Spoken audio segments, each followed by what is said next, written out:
The flicker in the kitchen. You're standing in your kitchen at midnight and something feels off. The clock doesn't tick tonight, it hums. A low, constant vibration seeps into the walls, filling the quiet spaces of the kitchen like the faint aftertaste of electricity. The air feels dense, almost thoughtful, as if it remembers something you've forgotten. You stand there barefoot on the cold tile, one hand resting on the counter, letting your eyes wander through the soft blue dark. There's nothing unusual to see: the dim outline of a kettle, a glass half full of water, the curve of your own shadow stretched across the floor. Yet something about the stillness feels too perfect, too deliberate, like a scene waiting for movement.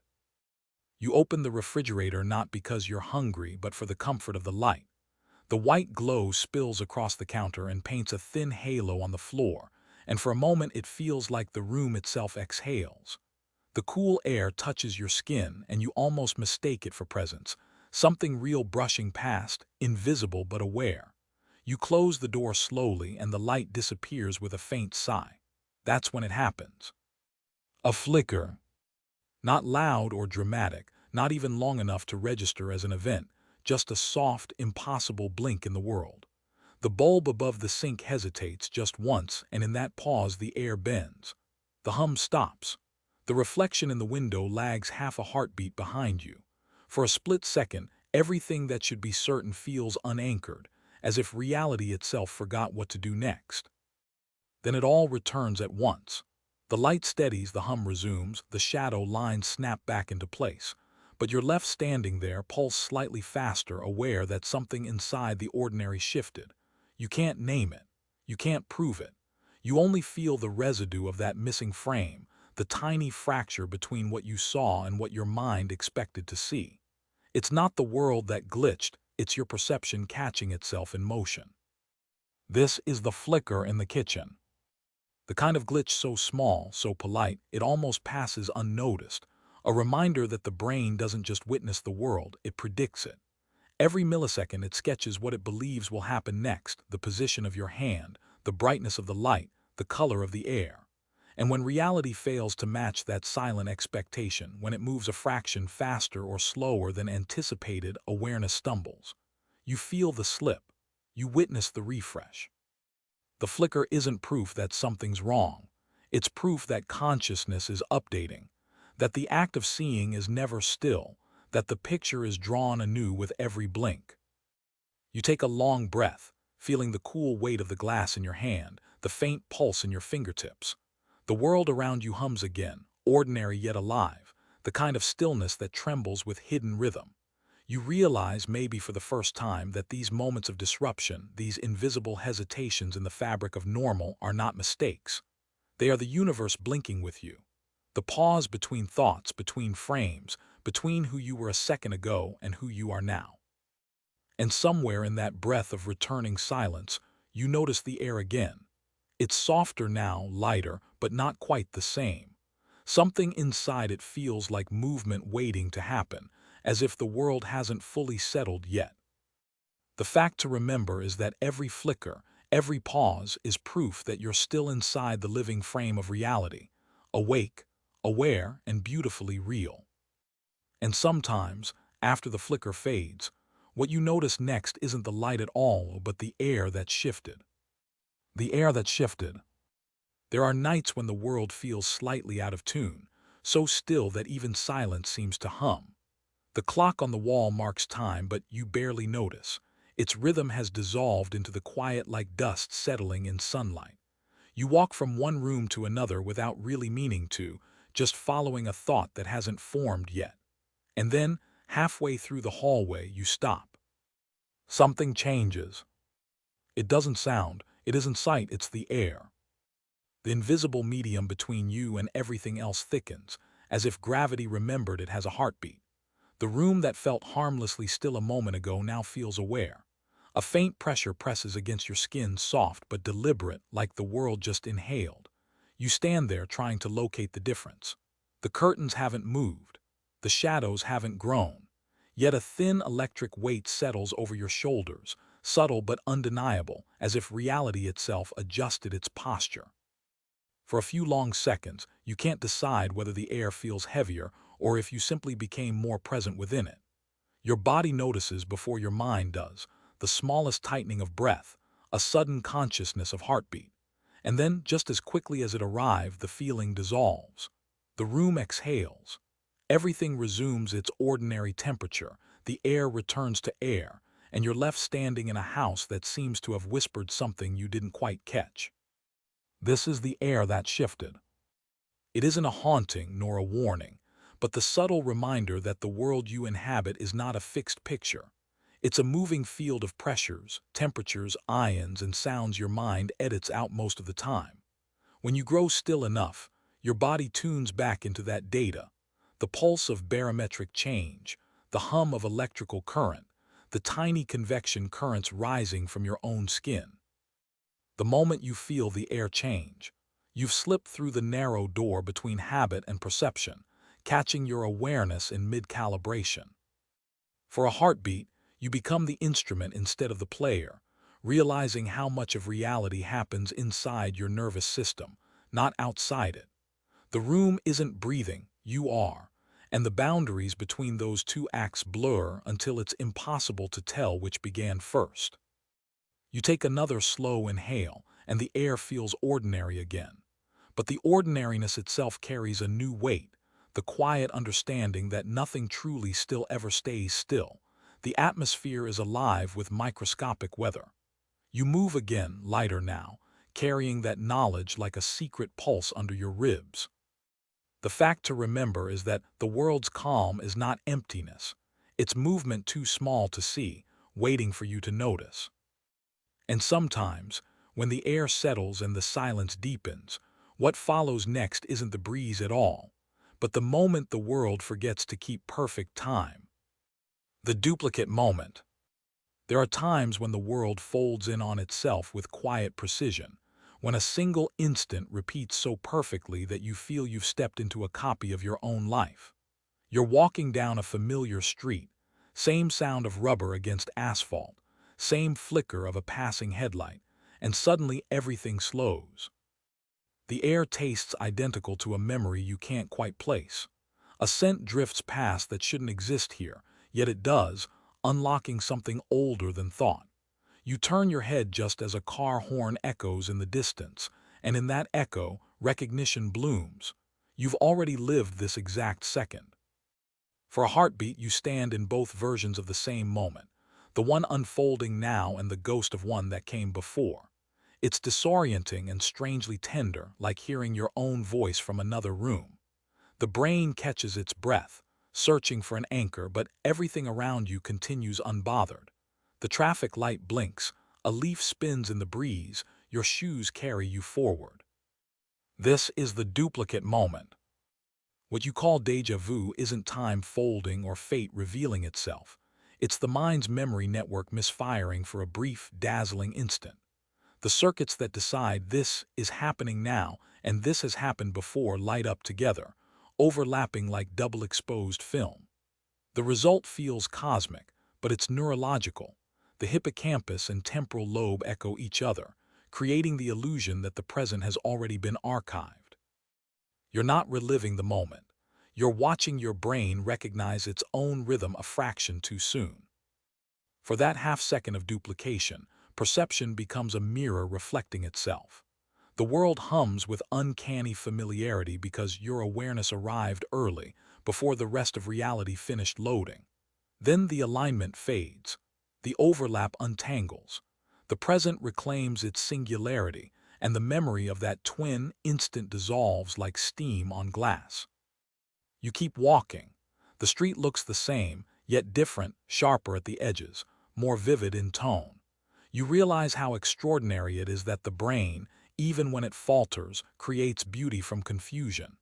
Every duplicate moment is proof of how close memory lives to perception, how fragile the seam between what's real and what's recalled truly is.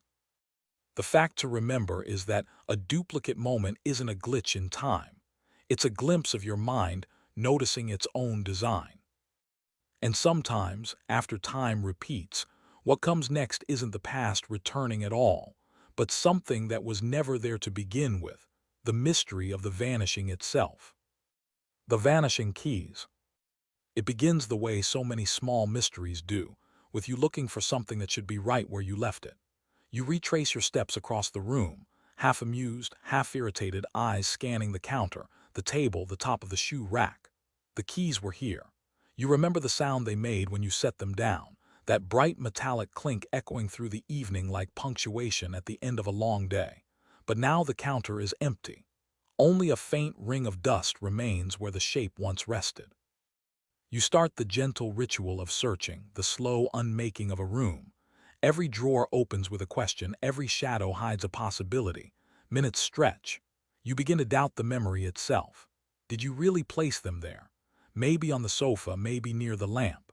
You find yourself circling, checking the same spot twice, certain that if you just look from a slightly different angle, the world will confess its trick. And then, of course, they appear, right there on the counter, in plain sight, as though the air simply decided to hand them back. The relief comes first, followed by the quiet absurdity of it, how something could be invisible inside a space you've stared at a dozen times. This is the Vanishing Keys. Not a haunting, not a slip in space, but the delicate failure of a brain too efficient for its own good. The mind does not record every detail of the world. It filters, predicts, and edits. It builds a model of reality that saves energy by ignoring what it assumes will stay constant. When you searched that counter, your eyes looked, but your attention had already moved on, confident that the surface was empty. The object was there all along. Awareness simply blinked. Inattentional blindness, psychologists call it, the way presence can hide in plain sight. We see what we expect, not always what exists. Each disappearing object is a tiny reminder that perception is a negotiation, not a photograph, a living conversation between what is there and what we think should be. You pick up the keys, feeling their familiar weight settle into your palm, the cool metal pressing reassurance into your skin. A laugh escapes you, not of mockery but of understanding. The world didn't play a trick, it simply waited for your attention to return home. The fact to remember is that disappearance is often nothing more than the mind taking a breath between seeing and noticing. And sometimes, after the missing is found, what fades next isn't the object at all, but time itself, stretching and folding in the quiet rhythm of the hours to come. The word that erased itself. It happens in the middle of a conversation, harmless and sudden, like a curtain slipping from its hook. You're talking, maybe telling a story, maybe explaining something simple, and a single word vanishes from the tip of your tongue. It was right there a moment ago, hovering at the edge of thought, perfectly shaped and ready to arrive. But now there's only static, a hollow space where language used to be. You pause, eyes wandering upward as if the missing word might be hiding somewhere above you. Someone offers a guess, but it isn't right. You shake your head, smile, and promise it will come back to you later. Inside, you can feel the machinery of memory grinding softly, searching every corridor for that one sound that made sense of everything. The more you chase it, the faster it runs. The silence between sentences grows thicker, heavier. And then, without reason or ceremony, the word returns. It doesn't feel summoned. It simply reappears, perfectly formed, as if it had been waiting for you to stop trying. You say it out loud, feeling the relief rush through your chest. Everyone nods. The conversation continues. The world stitches itself back together. This is the word that erased itself. A quiet malfunction of the language network, a brief interruption in the endless relay between thought and expression. The brain doesn't store words like files in a cabinet. It reconstructs them from fragments every time you speak. When one piece of that network misfires, the reconstruction halts, and the word falls through the cracks of awareness. You didn't forget it. You simply arrived at it a moment too soon, before the mind had finished reassembling its shape. Scientists call it the tip of the tongue phenomenon. Poets might call it the silence inside speech. But both point to the same truth: the brain is never still. Even in failure, it hums with creation. The missing word isn't proof of a gap. It's evidence of movement, of a mind so active it sometimes outruns itself. Later, when you think about it again, you'll realize that moment wasn't embarrassing, it was profound. It revealed how thin the veil between knowing and remembering really is, how language is a living bridge between thought and sound, fragile but endlessly repairable. The fact to remember is that silence isn't the absence of words, it's the space that allows them to return. And sometimes, after the silence fades, what lingers next isn't what you said, but the echo of what you almost did, the reflection waiting in the mirror of thought. The mirror that blinked. There's a strange quiet that lives in mirrors, not the kind you notice right away, but the kind that sits behind the reflection, patient, watchful, aware. You've looked into this mirror 1,000 times before, every morning, every night.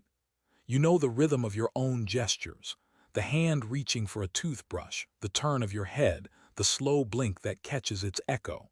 But tonight something falters. You move and your reflection seems a fraction late.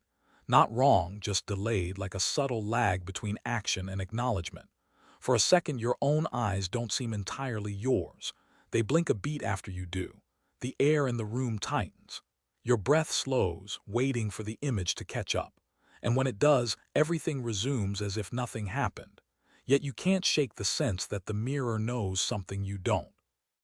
You lean closer, searching the glass, the way a diver peers through water. Everything is there, the details too familiar to question.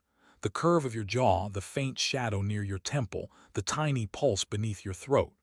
But beneath that familiarity lies a quiet hum, like static behind a song. It's as though the reflection itself is breathing a second slower than you are, existing on its own rhythm. This is the mirror that blinked. Not a supernatural trick, not even an illusion, just the mind revealing how easily it can fall out of sync with the body it belongs to. The brain processes sight and motion separately, stitching them together into one seamless picture. But sometimes, when fatigue or focus or stray thought interrupts that stitching, you catch the lag between what is seen and what is sensed. The reflection hesitates not because it's alive, but because you are, a heartbeat faster, a neuron slower. In that instant of delay, awareness separates from image. You become both the observer and the observed, the momentary witness to your own rendering. For a flicker, you exist in the space between seeing and being seen. And when perception realigns, when the mirror breathes in time with you again, you realize the strangeness was never in the glass. It was in the miracle of attention itself. You step back. The mirror holds your gaze for one more heartbeat before releasing it, folding your image gently back into ordinary light. The world steadies, but somewhere deep inside, you keep the knowledge that reflection is never instant. It's always a conversation delayed by the smallest breath of time. The fact to remember is that what you see isn't a mirror of you, it's you catching up with yourself. And sometimes, after the mirror blinks, what comes next isn't vision at all, but sound, the faint vibration of something calling your name from nowhere at all. The name that called you. It happens in a quiet place. Maybe while you're washing dishes, maybe while walking alone down an empty street or sitting with a book half open, lost in thought. Then without warning, you hear it, your name, clear, familiar, spoken softly from somewhere just behind you. You turn instinctively, expecting someone to be there. But there's nothing, only stillness, the faint hiss of air through an unseen vent, the echo of something that never truly sounded. You stand there for a few seconds, waiting for it to happen again. It doesn't. The air folds back into its usual silence as if the moment has been erased. And yet a residue of recognition lingers, the warmth of being known, called, acknowledged by a voice that wasn't real. You know you heard it.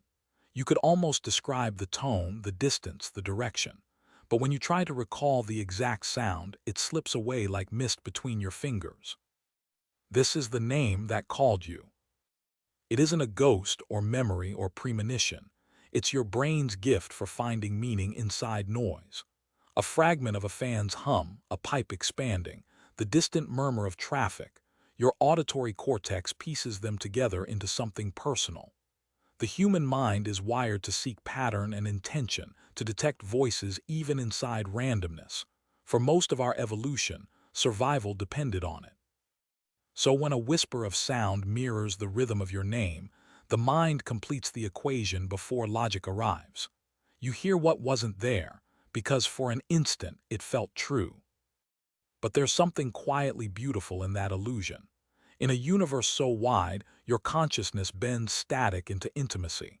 It's the proof of a nervous system that still listens for belonging, even when alone. The phantom voice is not madness. It's memory flexing its reach, testing the borders between recognition and imagination. You return to your task, half smiling, the sound still circling faintly in thought. The silence feels fuller now, alive with the possibility of meaning. Maybe the voice was never outside of you. Maybe it was the echo of the self, checking if you were still paying attention. The fact to remember is that sometimes the world doesn't speak to you, you speak through it. And sometimes, after the name fades, what drifts next through that same silence isn't a voice at all, but motion. The blur of something small crossing the edge of sight, waiting to be noticed. The corner shadow. Sometimes it begins at the edge of your vision, not in the center where focus lives, but in that blurred border where light and awareness never fully agree. You're sitting quietly, maybe reading, maybe scrolling through something on your phone. The room is calm. The air feels undisturbed. Then, out of nowhere, something shifts near the corner of your eye, a small, silent movement, quick as breath. You turn your head. Nothing. Just the still geometry of the room. The curtain was untouched. The floor is empty. The light remains unchanged. But you know what you saw, or at least what you felt you saw. That faint, darting motion at the periphery. Not large enough to be threatening, but strange enough to leave your body quietly alert, pulse slightly louder than before. You return to what you were doing, but the room feels different now. The shadows seem a little more alive, the edges of objects a little softer, as if the world itself is breathing in the spaces you're not watching. The moment passes and logic takes its throne again. You tell yourself it's nothing, a trick of light, a passing thought, a tired mind conjuring a ghost of movement. And you're right. But the truth underneath that dismissal is even more beautiful. This is the corner shadow. It isn't a haunting or a glitch in reality. It's how the brain protects you from the overload of constant vision. Your eyes are never still. Even in calm, they flicker and twitch, scanning every fragment of light to feed the brain a map of safety. But the edges of your sight, your periphery, are built not for detail but for survival. They notice movement first and ask questions later. Sometimes, when light changes or your focus drifts, the brain misreads that signal. It fills the empty space with motion, just to be sure. What you saw was a shadow of your own vigilance, a brief echo of ancient instinct whispering, something moved, stay aware. It's the same system that once kept our ancestors alive in forests and fields, now catching imaginary tigers in apartment corners and bedroom walls. A fragment of old survival logic pulsing quietly inside the new world. You take a slow breath, the fear softens, the logic settles. And yet, a part of you still wonders about that tiny motion, because even knowing the reason doesn't make it less fascinating. It's proof that your perception is alive, continuously redrawing the world around you, even when you think you're still. You glance back toward the corner one more time, and this time, you see only what's truly there: light, wall, stillness. But now you understand that stillness is never empty. The air hums with invisible data. The light flickers with signals too soft to measure, and the mind dances with the rhythm of what it believes it sees. The fact to remember is that not every movement means something outside of you. Sometimes, it's the mind moving inside itself. And sometimes, after the shadow fades, what lingers next isn't vision or vigilance, but sensation. The quiet jolt that comes when your own body forgets how to trust the ground beneath it. The missing stair. It always happens too quickly to understand, but slow enough for your body to remember. 1 second you're walking, confident, mechanical, half distracted, and the next, the ground disappears beneath you. Your leg stretches into empty space that shouldn't exist. A breath catches mid-step. The heart lurches. The body prepares for impact.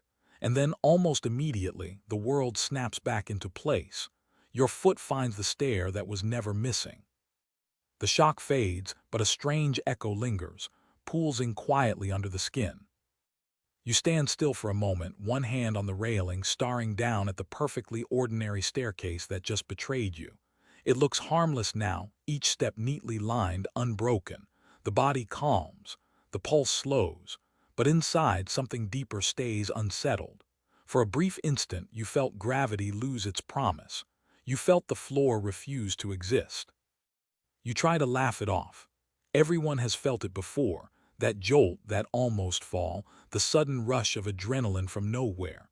You tell yourself it's clumsiness, distraction, or maybe tiredness. But the truth is quieter and far more intricate. This is the missing stair. It isn't a trick of architecture or luck. It's the nervous system doing exactly what it's meant to do, predicting the world before it happens. Every movement you make is a delicate act of time travel. Your brain calculates where your body will be a fraction of a second from now and sends the signal early so you can arrive there on time. When the pattern breaks, when the step is higher or lower than expected, or when focus slips for even a heartbeat, the body's prediction misfires. Gravity and expectation separate, and you fall through the gap between them. For that fleeting moment, you aren't in the world.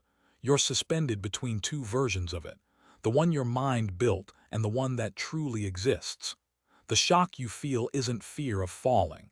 It's the jolt of returning to the present after your awareness slipped ahead. It's your consciousness catching up with reality. When it's over, you stand taller as if balance itself needed to be relearned. The air feels different now, thicker, more honest. The ground under your feet feels deliberate again. You realize how much of daily life runs on faith.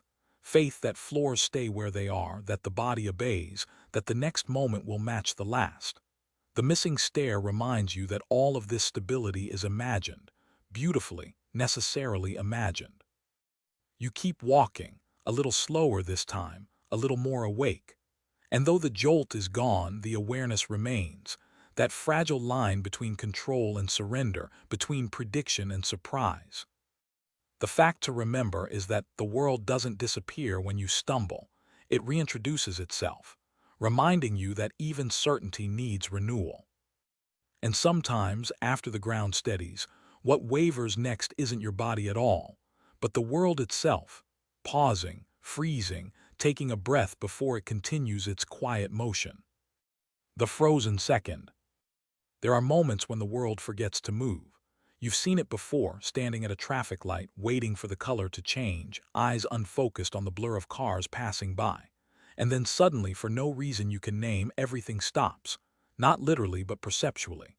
The noise fades, the motion softens, and the world holds its breath.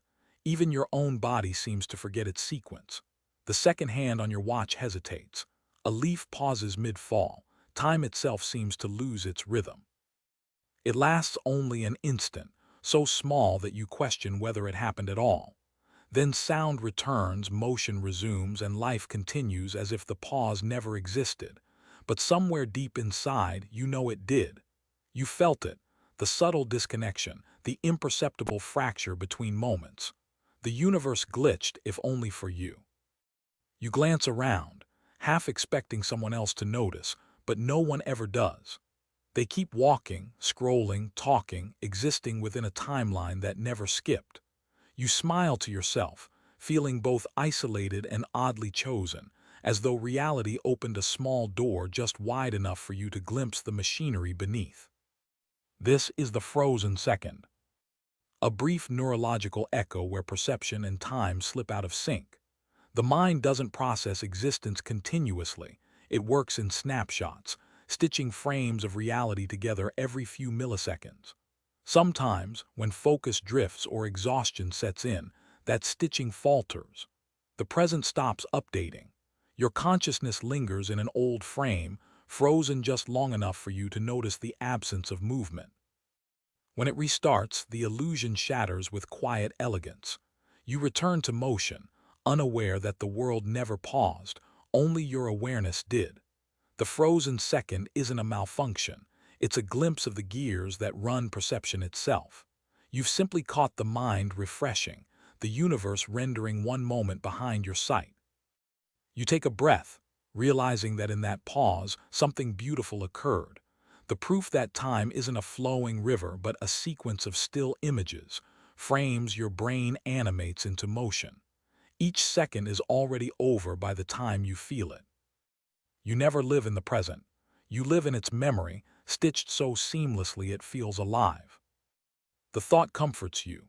You glance again at the clock, its hands move as they always did. Outside, the leaf has finished falling, landing silently on the ground. The world's pulse resumes, but in your chest, a new awareness hums quietly. The understanding that stillness and motion are not opposites, they're two halves of the same heartbeat. The fact to remember is that time doesn't flow, it flickers, and the pauses between its frames are where awareness learns to breathe. And sometimes, after the world unfreezes, what starts to shift next isn't the air or the light, but memory itself, bending quietly beneath the weight of what you thought you knew. The misplaced memory. You're certain you've been here before. The way the light falls across the room, the smell of warm air and dust, the faint sound of something metallic shifting in another space, it all feels remembered. You pause, trying to trace the thread. When was it? Last week? Last month? A dream? The certainty feels real, but the timeline won't cooperate. It's like trying to hold smoke.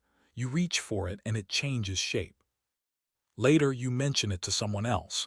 The moment, the detail, the small thing that felt familiar. They look at you blankly.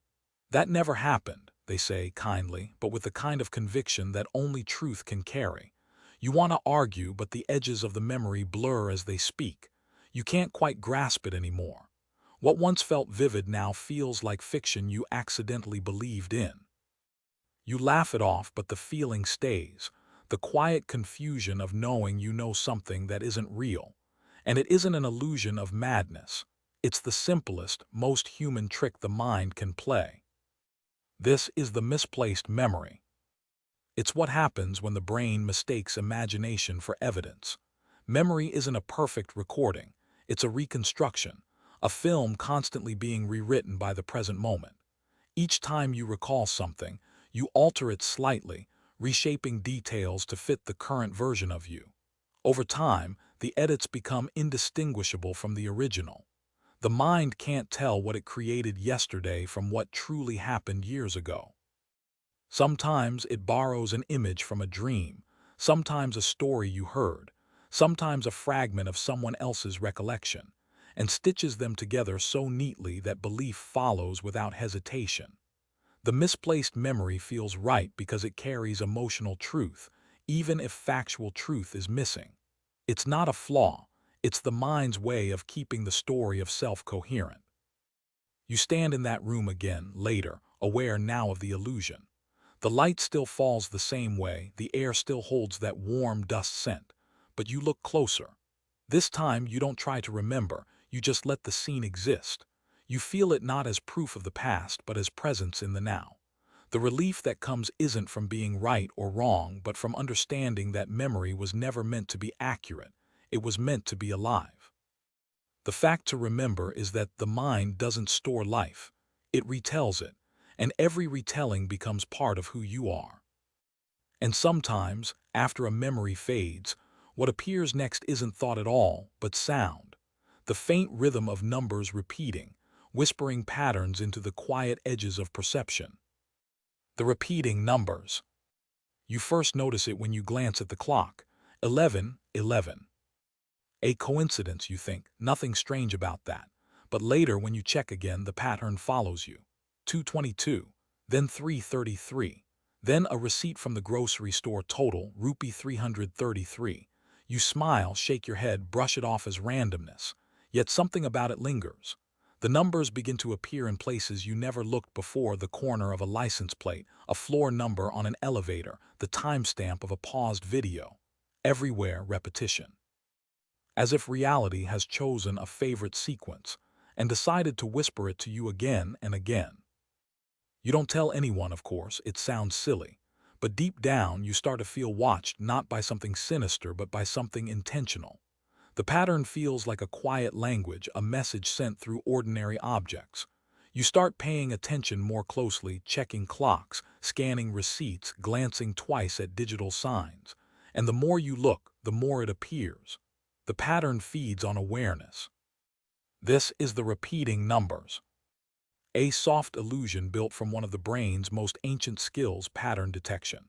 The mind is a machine for finding meaning in noise. In the wild, this skill kept our ancestors alive, noticing symmetry in tracks, rhythm in sound, signal in chaos. But in the quiet machinery of modern life, that same instinct searches for significance in randomness. The clock doesn't know your name, it simply measures time. But when the digits align, the brain rewards you with dopamine, the chemical signal that something important just happened. Its meaning is born from mathematics, narrative stitched into coincidence. And yet, there's something undeniably comforting in it, isn't there? These numbers, symmetrical, familiar, predictable, become tiny anchors of order in a world that rarely makes sense. They arrive without reason but leave behind calm, as if the universe, indifferent and infinite, occasionally arranges itself just to remind you that you're seen, even if only by your own awareness. Later, when the pattern repeats again, you don't question it. You let it happen. You look at the clock and smile. 4:44. Not a sign, not a code, just a gentle rhythm of reality aligning with perception. You realize that these repetitions aren't proof of cosmic design or destiny, they're proof of consciousness noticing itself. The numbers mean nothing until you notice them, and in noticing, they become sacred. You close your eyes for a moment, feeling that soft pulse of alignment. The world feels synchronized again, even if briefly. For one heartbeat, existence feels arranged, a precise, delicate, intentional. Then the clock ticks forward to 4:45, and the pattern dissolves back into ordinary time. The fact to remember is that repetition doesn't always mean message. Sometimes, it's the universe mirroring your attention back to you. And sometimes, after the numbers fade, what returns next isn't pattern or proof, but sensation, a shiver through the spine as if someone brushed past you in a room that should have been empty. The phantom touch. It happens when the world is quiet enough for you to notice yourself. You're sitting still, maybe reading, maybe lost in thought, maybe seconds from drifting into sleep when something brushes lightly against your arm. It's faint but unmistakable. Not pain, not pressure, just presence. A soft contact that feels alive, as though invisible fingers just traced your skin. You turn instinctively, half expecting to find a strand of hair, a stray insect, a thread from your shirt. But there's nothing, only air, the kind of empty that hums. You tell yourself it's imagination, nerves misfiring, fabric shifting, air currents moving. You return to stillness. But then it happens again. A subtle, fleeting sensation, the ghost of touch without a toucher, this time on your neck or your shoulder or your back. Each time it vanishes before your mind fully catches up, and yet it leaves behind something that feels real. You stay motionless now, curious. You almost want it to happen again, not out of fear but fascination. You realize how deeply the body craves connection, so much that it sometimes invents it. This is the phantom touch. A strange, ordinary miracle born of the body's most faithful instinct, the constant conversation between your nerves and your sense of self. Every square inch of skin is a map of receptors, each one translating tiny vibrations, temperatures, textures into meaning. But sometimes when those signals misalign, when the brain expects touch but receives none, it fills in the blank. The sensation becomes memory. The memory becomes real. It's the same mechanism behind the phantom limb, when amputees feel their missing hands clench, itch, or tremble as though still there. The mind's loyalty to the body is so strong that it refuses to believe in absence. It keeps touching, keeps feeling, keeps insisting on existence, even when reality disagrees. You realize sitting there that this invisible contact isn't just a glitch, it's a confession. The body is always trying to find itself, even in stillness. It searches for boundaries where skin ends, where air begins, where presence turns into absence. The phantom touch is your nervous system whispering, "You're still here." You take a slow breath, the kind that reaches all the way into your ribs. The air presses softly against your skin, and for a second you can't tell if it's the world touching you or you touching it. The line dissolves. There's no separation, just the sensation of being part of everything that moves. And for once that doesn't feel unsettling. It feels tender, almost divine, because the truth is all touch is shared. The moment contact happens, it changes both sides, even the invisible kind. The fact to remember is that the body doesn't wait for proof to feel. It creates feeling as proof that it's alive. And sometimes, after the phantom fades, what arrives next isn't sensation at all, but reflection. The soft distortion of your own face in glass, waiting for you to look just long enough to wonder who's looking back. The reflection that watched back. It's late, the kind of late that feels suspended between night and morning. You pass the mirror without thinking, the way you always do, a glance, a flicker of movement, a confirmation of existence. But this time something holds your gaze. You stop, caught mid-step. There's nothing unusual about the image itself, the same room behind you, the same tired eyes, the same soft fall of light against your face. And yet there's a difference. Subtle, impossible to name. The reflection feels present. Like it's aware of being seen. You lean closer, studying the details. The eyes in the glass do the same. A perfect mimic, flawless in precision, and yet there's an invisible delay, not in time but in intention. For a fraction of a heartbeat, you feel like it's watching first. The thought is absurd, but your pulse stutters anyway. Because for that moment, the mirror feels less like glass and more like a window. You whisper something softly, just a test, a sound only for yourself. The reflection moves its lips too, of course, but that strange pull doesn't fade. It's as if there's another consciousness behind the surface, echoing your movements not because it must, but because it chooses to. You breathe slower. The silence in the room thickens. The air grows aware of itself. This is the reflection that watched back. It's not supernatural, not paranormal, but it is proof of how easily the mind can turn familiarity into strangeness. When you stare too long at your own reflection, the brain's recognition circuitry begins to desynchronize. The face becomes unfamiliar, uncanny. It's called the Troxler effect, the same optical quirk that makes stationary images fade when you stop moving your eyes. But when applied to the human face, your face, the result feels alive. The mind begins searching for meaning in a pattern that's lost stability. The result is a haunting kind of magic. You see yourself, but detached from selfhood. In that quiet, your reflection stops being a confirmation and becomes a question. You start to wonder who's the real observer, the one in front of the glass or the one behind it. After all, both exist only because of light. The reflection isn't an imitation, it's you, inverted. The same energy, bent backward through space. You're not looking at yourself, you're looking through yourself. A strange peace replaces the unease. You realize that the reflection isn't watching you, it's reminding you of how awareness loops, endlessly reflecting itself through thought, emotion, memory, and form. You are both sides of the glass, always were. You blink slowly. The moment releases you. The mirror returns to being a mirror, just a piece of silvered glass, humming quietly in the lamplight. But something subtle remains. The feeling that consciousness isn't contained inside your head. It stretches, reflects, and returns through everything that looks back. The fact to remember is that reflection isn't about seeing yourself. It's about recognizing that you were never separate from what sees.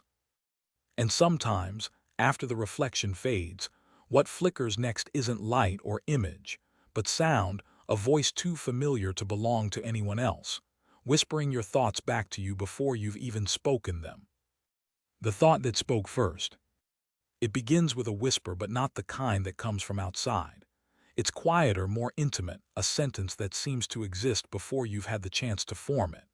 You're standing in the kitchen or maybe waiting at a crosswalk, lost in the gentle static of everyday life. And suddenly, there it is, a phrase, a word, a fully shaped thought appearing in your mind like it's already been spoken aloud. For a moment, you could swear it wasn't yours. It feels too complete, too confident, arriving faster than you could have built it. You freeze for a second. Then the thought fades, replaced by another and another, all wearing the same familiar voice. Your own voice, but somehow not entirely. It's the voice that narrates your world, comments, analyzes, reassures, and questions. The constant background hum of being human. You try to trace where it begins, but the harder you look, the more elusive it becomes. You wonder if you're thinking your thoughts, or if they're thinking you. This is the thought that spoke first. The invisible paradox of consciousness, that awareness doesn't control the mind, it observes it. Neuroscientists call it spontaneous cognition, the brain's habit of generating ideas, phrases, and internal dialogue automatically, long before you arrive to take ownership. Every decision, every sentence, every plan you believe you create is first whispered by the subconscious. You simply step in after the fact and call it yours. But what if you could catch that moment, the instant before ownership, and listen? You'd realize that thought has its own rhythm, its own agency, moving through you like wind through an open room. You're the observer of its passage, not the source. The mind doesn't belong to you, you belong to it. And yet that realization isn't frightening, it's freeing. Because if the mind can speak before you do, it means intelligence is larger than identity. That consciousness flows through you like a river, borrowing your shape as it passes. You're not trapped inside your head. You're part of something vast that keeps thinking, speaking, imagining, through everyone, everywhere, all the time. You take a breath, the air cool and deliberate. The next thought that comes isn't yours, not entirely, but you smile anyway, letting it arrive without interruption.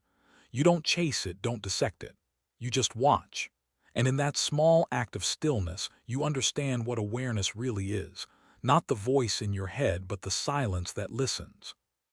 The kitchen hums quietly again. The world continues its gentle, unbroken rhythm. The thoughts keep coming, but they no longer feel invasive.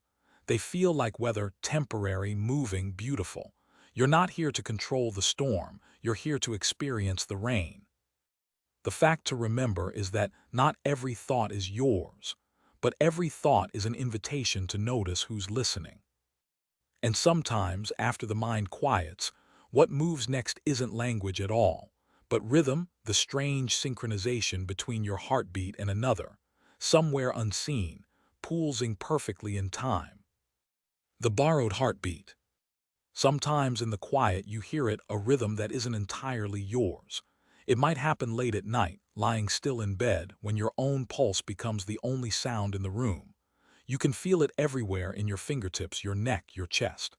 But then, somewhere beneath that steady pattern, you sense another one, fainter, slightly out of sync. A beat that doesn't belong to your body but feels connected to it all the same. You wait, listening closer. It's there, two rhythms overlapping, merging and separating like waves meeting at the shore. One familiar, one foreign. You shift your head on the pillow, thinking maybe it's the hum of the fan or the neighbor's music bleeding faintly through the wall. But it isn't that. It's inside the air itself, a pulse, subtle but alive, like the room is breathing with you. You close your eyes. The two rhythms begin to align, and for a brief, impossible moment they merge, one heartbeat, shared across space. You exhale slowly, realizing how deeply your body is tuned to connection. This is the borrowed heartbeat. It's not a supernatural link, not telepathy, not even mystery, but biology. The human heart doesn't beat in isolation. Every sound, every vibration, every pattern of motion around you affects its rhythm. Studies show that people sitting quietly together begin to synchronize heart rates within minutes, even without speaking.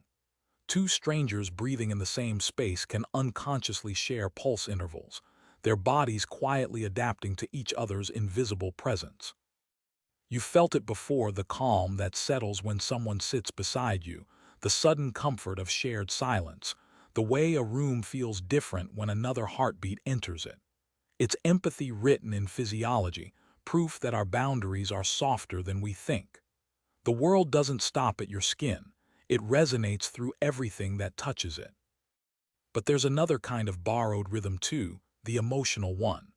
The way your heart picks up the tempo of a loved one's excitement, or slows when they're sad, as if mirroring them is your body's language of care. You don't choose to do it, it just happens. Your heart listens before your mind does. It understands connection long before thought arrives. And sometimes, when you're alone, you can still feel those old rhythms lingering, echoes of moments shared, still beating softly within you. The body remembers every synchronization it's ever known, every laugh that aligned your pulse with someone else's, every silence that settled into the same breath. You carry those invisible symphonies everywhere you go. You take another slow breath now, and as you do, that faint external rhythm dissolves back into your own. The world grows quiet again, perfectly still. But you know it's not truly silent, it's simply between beats. And somewhere out there, someone else is breathing in the same rhythm, unaware that for one passing second, your heart's found the same time signature. The fact to remember is that the heart doesn't only beat for you. It listens, it syncs, it borrows rhythm from the world to remember it's alive. And sometimes, after the pulse fades, what rises next isn't sound or silence, but light, the soft flicker of electricity beneath your skin, a gentle static that reminds you how energy never truly stops. The static beneath the skin. It usually starts when the night grows too quiet. You're half awake, caught somewhere between exhaustion and awareness when you feel it, a faint tingling along your arms, a hum beneath your fingertips, a pulse that doesn't belong to your heartbeat. It's subtle at first, like the air itself is buzzing against your skin. You shift slightly, thinking maybe it's nerves or the texture of the fabric brushing too gently against you. But the sensation stays. It grows softer and stranger, like a low current running just beneath the surface, invisible but alive. You press your palm against your forearm just to make sure. The touch is normal, warm, human. But beneath it, there's a quiet vibration, something between electricity and memory. You hold still now, afraid that moving will break it. The longer you wait, the more it feels intentional, as though your body is trying to tell you something. This is the static beneath the skin. A reminder that the human body is not still, not silent. Even in rest, we're a network of pulses and charges, tiny lightning storms flickering across the vast circuitry of nerves. Every thought, every motion, every heartbeat begins as electricity, a surge of ions crossing microscopic gaps in the dark. What you're feeling isn't a mystery, it's yourself, perceived too closely. When your mind slows down enough, when the noise of the day finally fades, awareness turns inward. You begin to sense what's always been there, the quiet electricity that animates you. Most of the time, you're too distracted to notice it, but at night, when everything else is still, the static surfaces. It's not a symptom of restlessness. It's a sign of being alive. The spark of consciousness making itself known through touch. But there's also a deeper beauty to it. That electric hum under your skin isn't just yours. It connects you to everything else that moves and breathes. The world hums at the same frequency. Every atom in your body once belonged to a star. Every charge you feel has traveled through oceans, mountains, and hearts before finding you. The static is simply the echo of existence, still resonating inside you, reminding you that you're made of movement, not matter. You close your eyes, feeling the current ripple softly along your hands. It isn't uncomfortable anymore, it's grounding. You can almost imagine that if you listen hard enough, you could hear the pattern, the soft rhythm of energy shifting through you, rewriting your body cell by cell. It's not random. It's symphonic, a living hum that never stops. Eventually, the sensation fades, or maybe it just blends into everything else, the air, the pulse, the quiet. You're not sure when it ends because you've realized it never truly does. You were never separate from it. You were always part of the current. The fact to remember is that what you feel beneath your skin isn't restlessness. It's proof that the universe is still moving through you. And sometimes, after the current steadies, what follows next isn't touch or sound, but vision. A soft shimmer in the darkness, the fleeting impression of light dancing behind closed eyes. The lights behind closed eyes. You've seen them before, maybe every night, without really thinking about it. You turn off the lights, let your body sink into stillness, and when your eyes finally close, the world doesn't go completely dark. Instead, colors bloom inside the black. Faint at first, a drifting constellation of reds and blues, rippling waves of gold, tiny specks that pulse like distant stars. They move slowly, unpredictably, as if some private aurora were unfolding just for you. You try to follow one of them. It darts, fades, then reappears somewhere else. There's no pattern, no logic, only motion. Sometimes they gather, swirling like clouds caught in a current. Sometimes they scatter until the darkness feels infinite again. You might blink, expecting it to vanish, but the colors remain, softer now, deeper. You start to wonder if they've always been there, quietly flickering beneath the noise of sight. This is the lights behind closed eyes. A phenomenon so ordinary we mistake it for nothing, though it is one of the most intimate glimpses into the machinery of perception. The mind does not shut off when the eyes close, it continues to see. Those lights, called phosphenes, are the echoes of your own nervous system, tiny electrical signals flickering along the optic nerve. Even without light, your visual cortex hums with activity, generating a canvas of color from nothing but energy. You're watching your own biology dream. But there's something poetic about it too, the way vision continues even without the world. The brain refuses true darkness. It paints with its own imagination, ensuring you never experience complete absence. In that endless field of color, you're not looking outward anymore.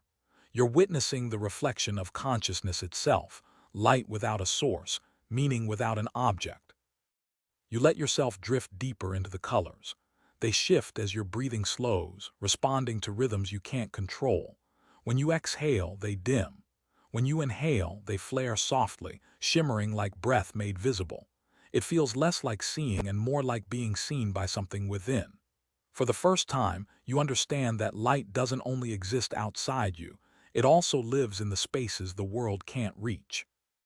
As you hover between waking and sleep, the shapes lose their edges. They melt into each other until all that remains is a warm, pulsing glow, steady, familiar, infinite. You realize that what you're seeing is not an illusion, it's a presence. The quiet awareness that remains when everything else fades away. You smile into the darkness. The colors respond one last time, a single slow ripple across the inner horizon before dissolving completely. The fact to remember is that darkness is never empty. It's full of the light your mind creates to remind you that you still exist inside it. And sometimes, after the colors fade, what emerges next isn't sight or sound, but space itself stretching wider, bending gently, as if the room around you had just taken a quiet breath. The room that breathed. It's late, that sacred kind of stillness where time itself feels folded, heavy, almost tangible. The lights are dim. You're lying in bed, watching shadows soften against the ceiling. Everything seems perfectly still until it doesn't. At first, it's barely noticeable, the curtain swaying just slightly, though no wind should be moving through the room.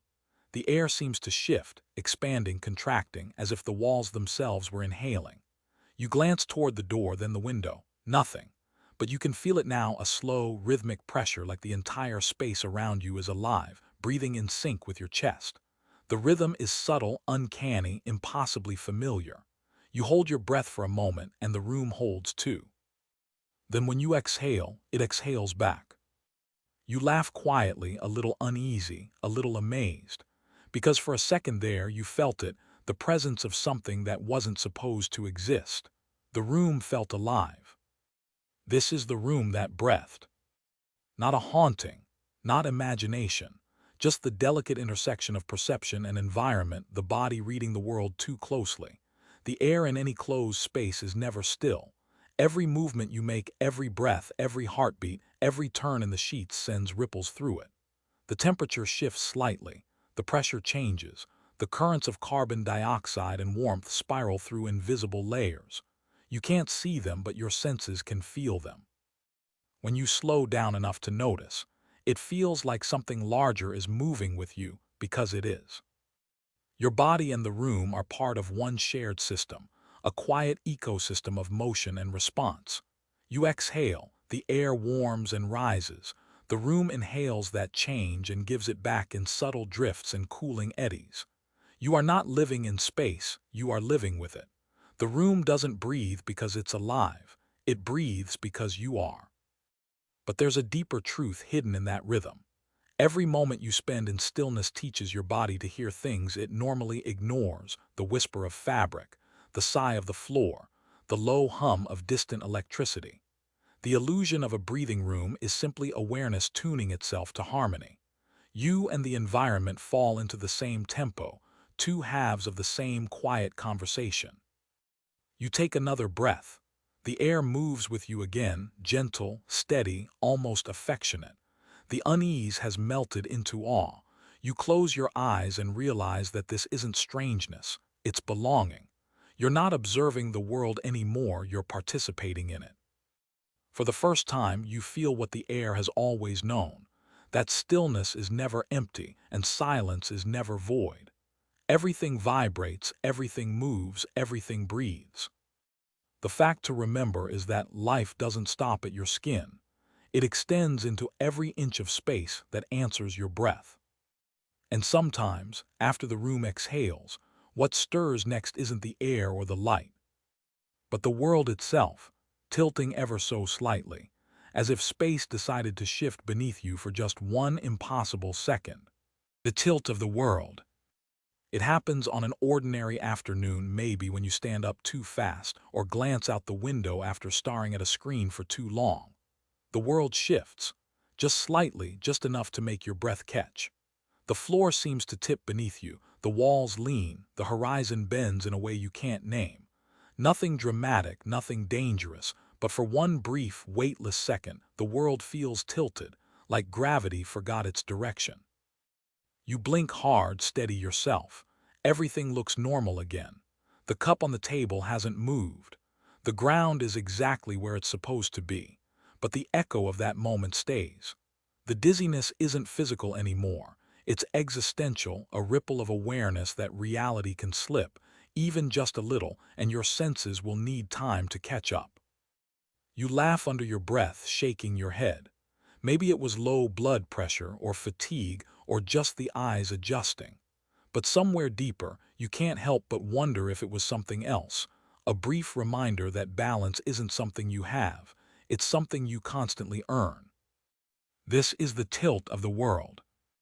It's what happens when your body's internal compass falls slightly out of sync with the external world. Your inner ear, the vestibular system, is a labyrinth of fluid and motion sensors that tell your brain where up and down are. But when those signals falter from a quick movement, a shift in focus, or even a sudden thought, perception wavers. The world tilts because your awareness does. Yet that tiny slip, that fleeting imbalance, reveals something profound. Stability is an illusion built on movement. You never truly stand still. Your eyes make tiny, constant adjustments. Your muscles microcorrect every second. The stillness you feel is really a perfectly balanced dance of endless motion.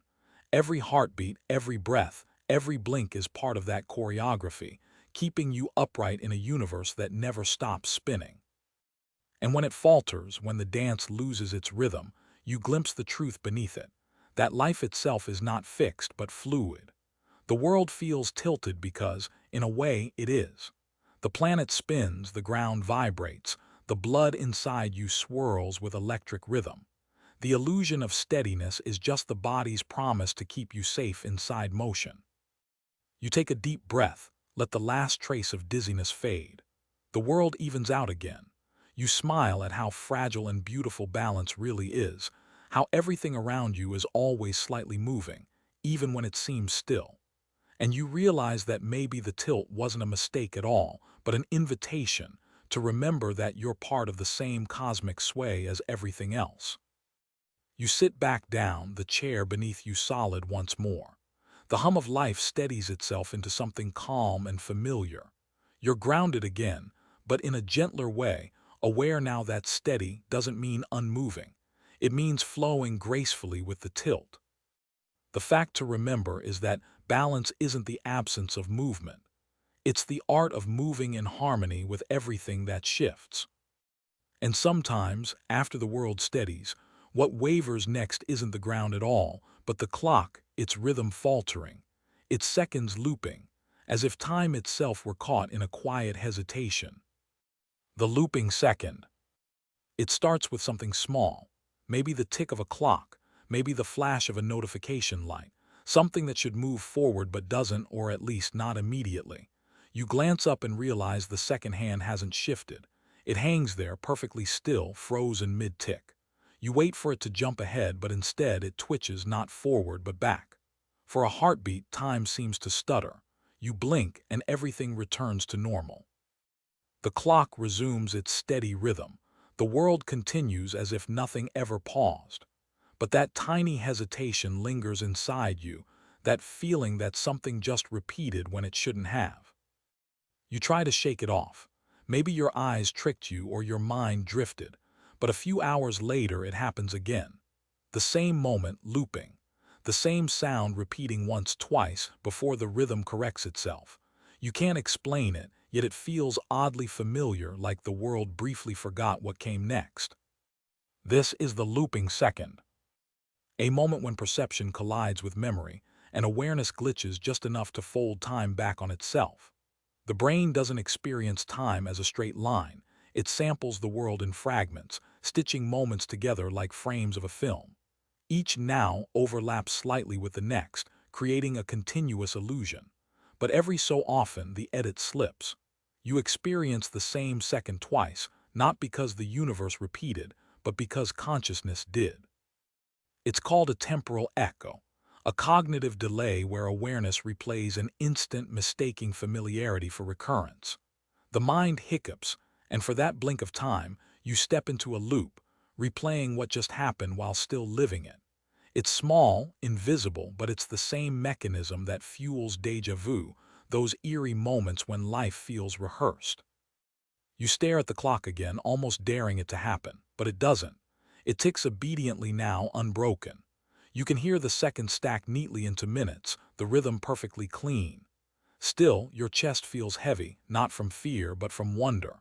How fragile time becomes when seen too closely. How easily a second can split, overlap, or repeat when awareness leans too hard into the present. You realize that time, as you experience it, isn't made of clocks or numbers. It's made of attention.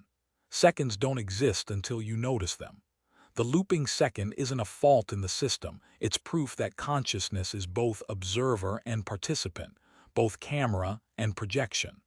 The world only moves when you're watching it move. You close your eyes and listen again. Tick, tick, tick. The rhythm feels right now, familiar, grounded. Yet behind that steady beat there's a deeper hum, the sound of the brain constantly recalibrating, keeping pace with a universe that never truly stands still. And for a moment, you let yourself imagine that maybe every second loops a little, invisibly, the universe checking its own pulse before letting the next moment unfold. The fact to remember is that time doesn't always move forward. Sometimes, it pauses just long enough for you to notice it exists. And sometimes, after the loop releases, what begins to echo next isn't the clock or the second, but the sound of your own name spoken softly, not by someone else, but by memory itself, calling from somewhere you can't quite reach. The name in the echo. It begins in the quiet places, stairwells, empty hallways, late-night rooms that hold their own breath. You're alone, or at least you think you are. Then, from somewhere behind you, faint but unmistakable, comes the sound of your name. Soft, familiar, perfectly clear. You turn instinctively. Heart skipping, not out of fear but recognition. The sound feels true, but there's no one there. only silence still vibrating faintly in the air like the echo hasn't quite finished speaking. You listen harder now, holding still, the way a deer might freeze in the woods when the wind changes. Nothing. You tell yourself it was the creak of a chair, the settling of the walls, maybe even your own mind replaying a memory in the voice of someone you miss. You go back to what you were doing, but a part of you stays listening. And when it happens again a few days later, it feels less like a surprise and more like a continuation. As if the voice never stopped. It just waited until you were quiet enough to hear it again. This is the name in the echo. A gentle trick of the brain's auditory imagination, a phenomenon called pareidolia. The mind is wired to find meaning in randomness, to organize chaos into pattern. The rustle of air becomes a whisper, a shift in resonance becomes a syllable. And when that pattern aligns with something deeply personal, your own name, it feels impossible not to believe it. Because names are anchors. They're the first sounds we ever associate with existence. When you hear yours, it doesn't just get your attention, it reminds you that you are. But there's more happening beneath the science. The name in the echo isn't just an illusion, it's a reflection. The mind has ways of speaking to itself through perception.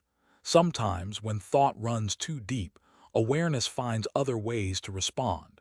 It turns the sound of an air conditioner into your mother's tone. It hides comfort inside the ordinary hum of space. It reaches out through noise, whispering, "I'm still here." You close your eyes now, remembering all the times you've heard that familiar voice when no one was around. Not eerie, intimate, like memory calling from another room. Maybe it wasn't the world speaking to you, but consciousness, testing the borders between inside and out.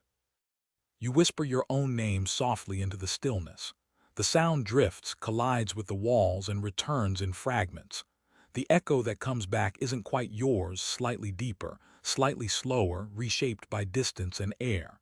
Yet somehow it sounds truer than before, as if the echo isn't a repetition but a translation. You spoke, and the world replied.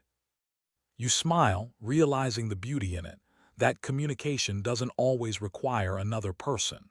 Sometimes, it's enough to hear your own presence mirrored back. The echo is proof that you exist in space, that your voice touched something beyond you and came home changed. The fact to remember is that not every echo repeats. Some simply remind you that your voice reached farther than you thought it would. And sometimes, after the echo fades, what hums next isn't sound at all, but thought looping back, repeating itself in fragments, as if the mind were caught in a quiet recursion of its own making. The thought that repeated itself. You're walking, doing something simple, folding clothes, brushing your teeth, staring absently out a window when the same thought arrives again. It's not new. It's not urgent. But it feels insistent, like a line of dialogue replaying in your mind, slightly louder each time. You try to shake it off. The thought fades for a moment, replaced by something else, something mundane, and then it returns. Identical, precise, almost as if your mind is pressing rewind and play on a memory you never meant to record. At first, you don't question it. The brain loops things all the time, a lyric, a sentence, an image. But then you notice how specific this one feels.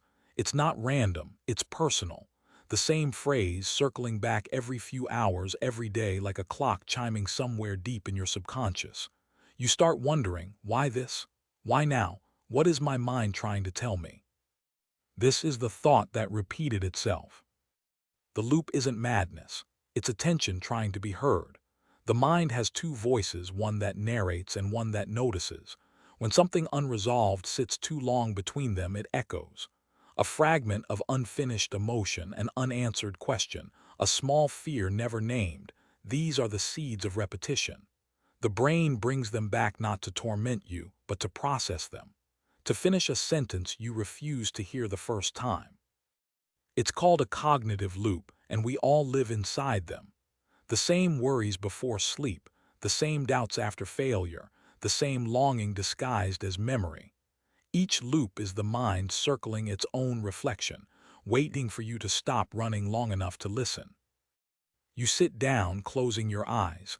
The thought returns once more, familiar now, almost gentle. You don't fight it this time, you just let it speak.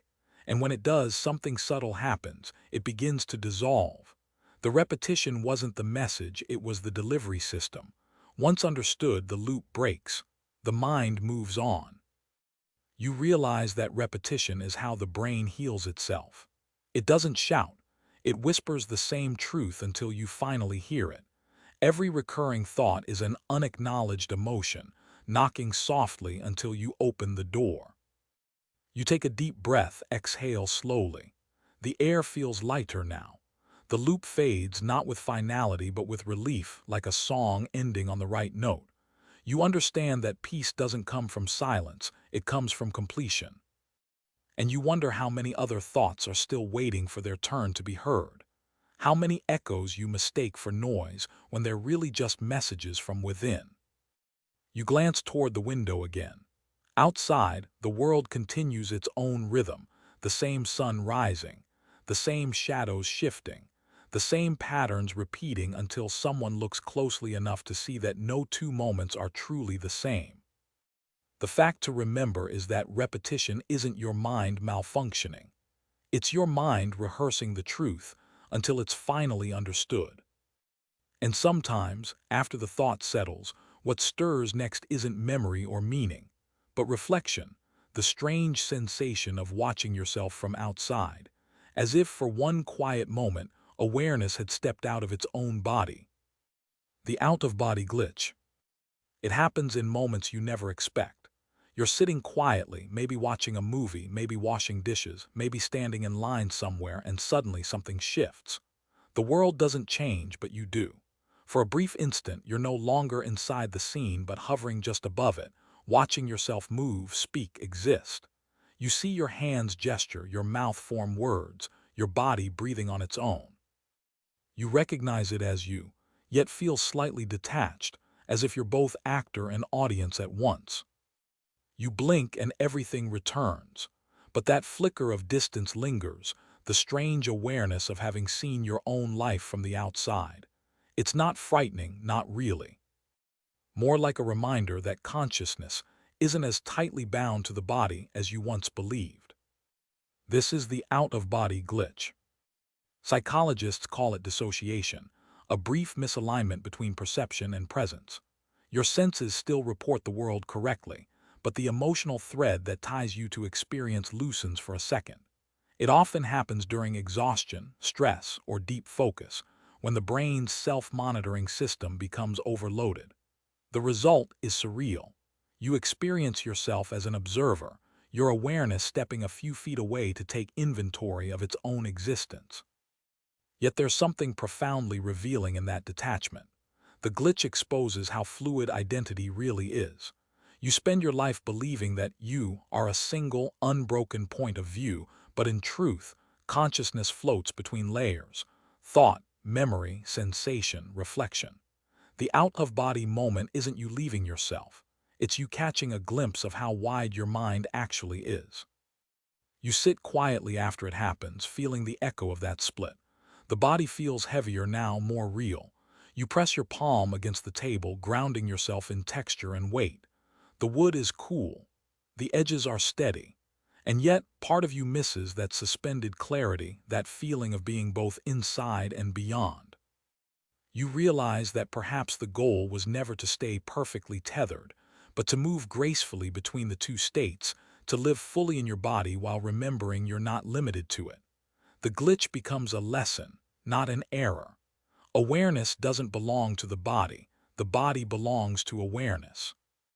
You take a long breath, letting your lungs stretch until the air feels like light. You return completely, but different now, not smaller, not confined. The world looks the same, yet somehow deeper, as if you're seeing it through two sets of eyes, one physical, one infinite. The fact to remember is that consciousness isn't trapped inside you. It only borrows your perspective for a while. And sometimes, after awareness returns home, what begins to move next isn't thought or sight, but something softer, the quiet drift into sleep itself, where body and mind finally meet in perfect rhythm, ready to dissolve into one shared dream. The dream that knew you were awake. It begins the way most dreams do, quietly, without announcement. You don't remember falling asleep. One moment you're lying there, the next you're somewhere else. The world looks almost the same, your room, your walls, your breathing, but something subtle hums beneath it. The air feels thicker, as if made of thought instead of matter. Shadows move with impossible grace.